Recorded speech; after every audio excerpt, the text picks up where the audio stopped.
Hello, everybody. Welcome to Clarity in Commerce, a new interview series brought to you by the Mars Agency, where we are hosting candid conversations about game-changing trends in commerce with some of the talented, forward-thinking professionals who we have the pleasure of working with on a regular basis as clients and partners.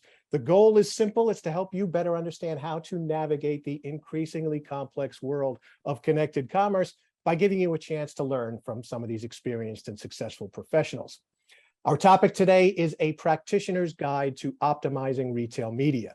And our guest is Marie Catanzaro, who is Customer Development Director for Amazon at Mars Pet Care. Now, Marie has been with Mars Pet Care for 6 years, previously served as the OmniShopper Marketing Team Leader across the grocery, mass, and pet specialty businesses.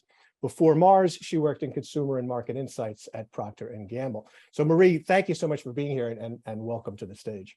Thank you for having me. I'm super excited to be here. This is definitely a passion topic of mine, so excited to be here to talk about it. And certainly a topic that over the past couple of years has gotten more attention than I think any other topic may have gotten since I have been covering this business. Anyway, if we could just jump right in, and if you could start off by telling us a little bit about your work history. Yeah, absolutely. So as you mentioned, I worked at P&G for 7 years, and I started off in the consumer and market insights function. I've worked across pharmaceuticals, personal healthcare, and pet care. And when I was in pet care, that's when I really started to work much more closely with the customer development or sales side of the organization, building out JVPs, innovation launch plans, and forecasts, as well as that storytelling, the why behind pet care. And that experience really sparked my interest in sales and being a part of those retailer conversations and the business management behind it. So when I joined Mars Pet Care 6 years ago, I went straight into the sales function, and I started off in category management and shopper insights, which really led me to have the opportunity to kind of partner with retailers such as Kroger and 84.51 to start leveraging their insights and loyalty data with that one-to-one activation. So I was building out capabilities that drove trial with digital media, sampling, and coupons. And at that time, retail media became a part of the conversation.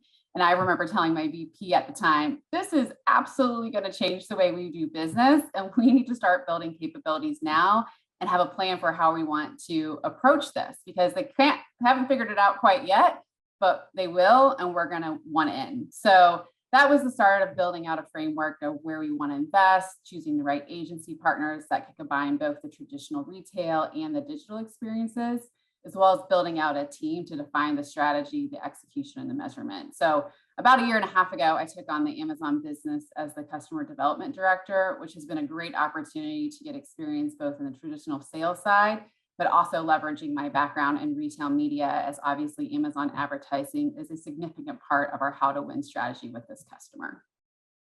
So can you tell us what the strategy was that you used to evaluate which ones to work with?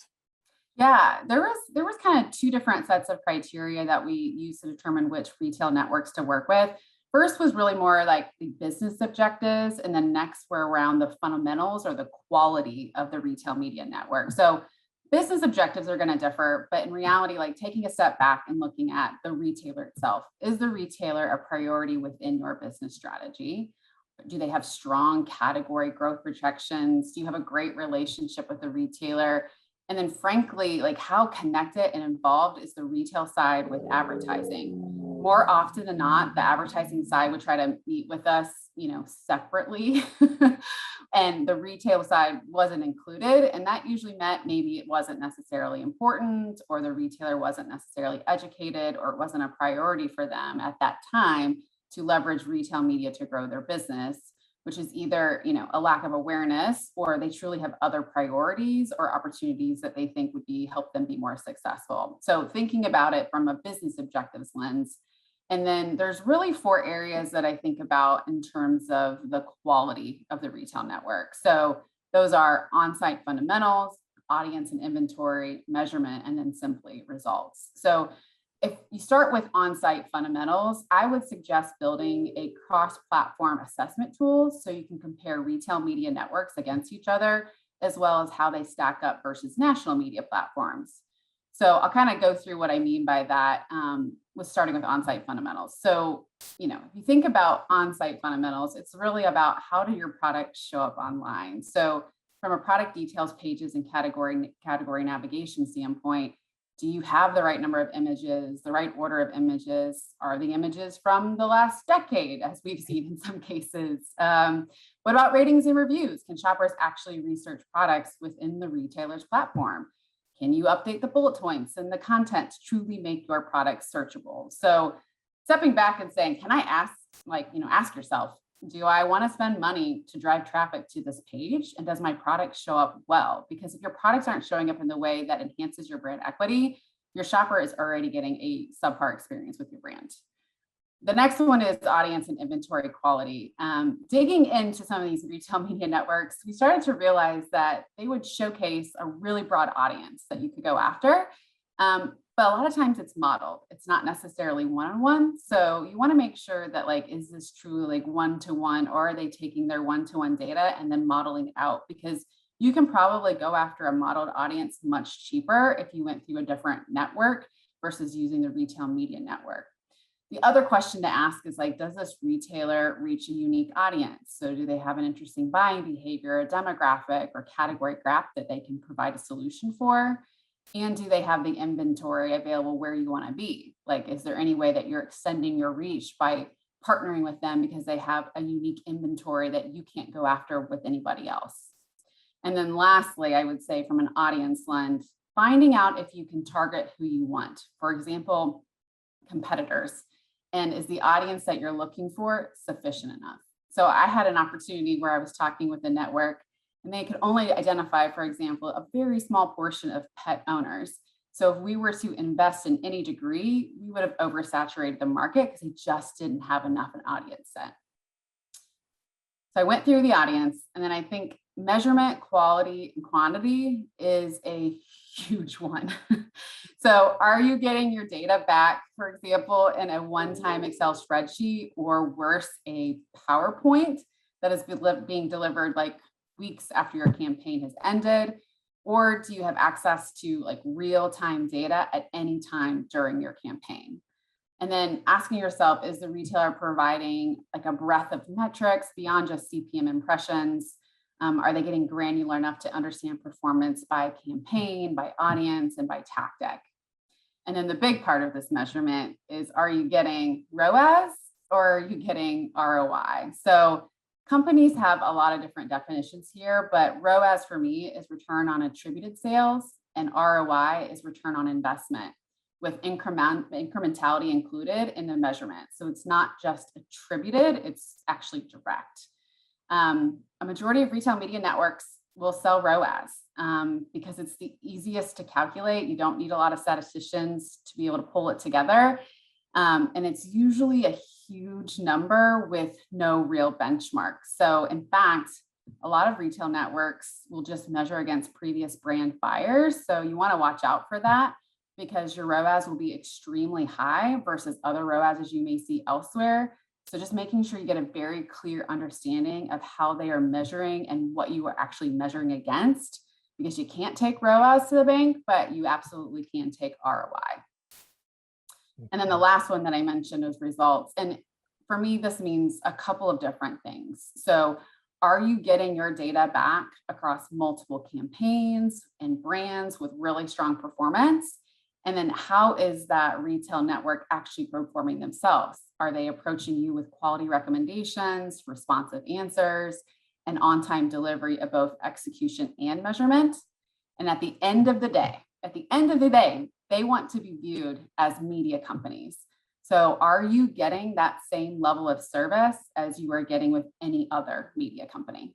Now, one important result of an evaluation like that would be to determine spending, right? And I've got a question here that's actually, I think it's 5 questions.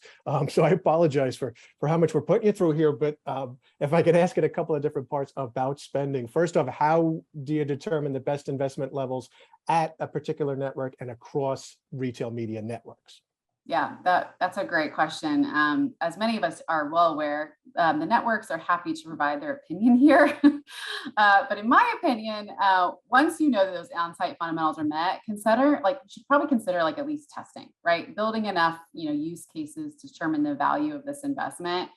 If competitive data is available, and sometimes it is for some accounts, you can start to look at like, what are my competitors spending as like a percent of retail like sales. So if they're spending 0.5% or 1%, you can kind of use that potentially as a benchmark to guide you how far you should potentially lead in. Not all, companies are leveraging retail media in the same way. So you always have to keep that in mind, but it's at least a starting point just to see where you are and how you stack up. And then once you've got enough use cases, you can kind of understand what that contribution or return is. So consider building out your annual plan with a building block for retail media. This contribution can be conservative, so you can apply like a lower return, but then at least you're showing your organization that it's a key investment to reach your target for the year. Okay, and then taking like a step back, how do you determine how much of the shopper spend, the commercial spend, should be devoted to retail media? Yeah. I think it really starts with the idea of, are you in that mindset of, do I have to invest here or do I want to invest here? Is this like a benefit or a burden for us? And moving away from how much we should spend to, can this solve a business problem or challenge for us? So putting in a benchmark for ROI is always going to kind of be a lead for decision making. So if you know that you need to reach a certain amount in terms of a building block, can you get there with your retail media investment? But ROI can be challenging because it's not always readily available. And you can also determine if you want to evaluate ROI on different variables, meaning short-term ROI, long-term ROI, ROI at the customer, or ROI offline. So it's really hard to provide that guidance. I think each organization needs to determine the role and the goal of retail media in building your business, because it's going to be a part of the majority of our retail negotiations. And so using like that cross-platform assessment tool that I mentioned earlier and providing some homework for some of these networks to go solve for so they can fix their fundamentals, and then layer on your business objectives plus opportunities that you can use to leverage for value within the retailer. Okay, and then if we could take one more step back or up or whatever the case might be, where does retail media fit in relation to national media? And strategically speaking, I mean, is that a distinction that still should be made? That one, I think that answer will differ for many companies based on the objectives that are in place for retail versus their national media. So, do you have like clearly defined roles to play or specific KPIs, or is this more of a full funnel approach where the two results of like shopper and national are sum of the total? I think the lines are being blurred and will be blurred for a while. The traditional view of, these tactics being shopper and these other tactics being national are pretty antiquated. It's really the same shopper that are in different parts of their journey, and it's not linear anymore. So the brands that are going to be the most successful will find a way to drive traffic to their product pages on retailer websites. And that requires engaging consumers wherever they are in the funnel. So I'll probably challenge the status quo a little bit here with my next statement that I'm about to make, but I really do think there's an opportunity to stretch any organization's thinking if they believe that specific audience targeting around the consumer journey is important. They think closed loop measurement is important. And they also believe that they can actually leverage this retail media investment for benefits with the retailer beyond just the ROI they get from the retail media, like incremental distribution, for example. So I think that there's an opportunity for us to potentially think about building our media plans from the bottoms up versus top down. So that means starting out with maximizing your audience reach at your top accounts that have strong performance, and then layering on national media to fully build out that reach awareness with great brand equity, great messaging and different tactics. So that's probably a lot different than many organizations I've seen operating, where it's more of a tops down, but I think there's an opportunity to build bottoms up and like think about it as a truly more full funnel holistic plan. That wraps things up for this episode of Clarity in Commerce. On behalf of everyone here at the Mars Agency, I just want to thank Marie Catanzaro for giving us all of this amazing insight today. Marie, thank you so much for being here. Thank you so much for having me. It was a great time. Thank you. Also want to thank everybody out there who joined us today. We know your time is valuable, so we appreciate you giving us some of it. We hope you're walking away with some actionable insights that you can use to make your jobs a little bit easier, your work a little more productive. If you need more information about retail media, I encourage you to visit the Insights and Thinking blog on the marsagency.com website, where we have a lot of white papers and special reports and articles that can help you do just that.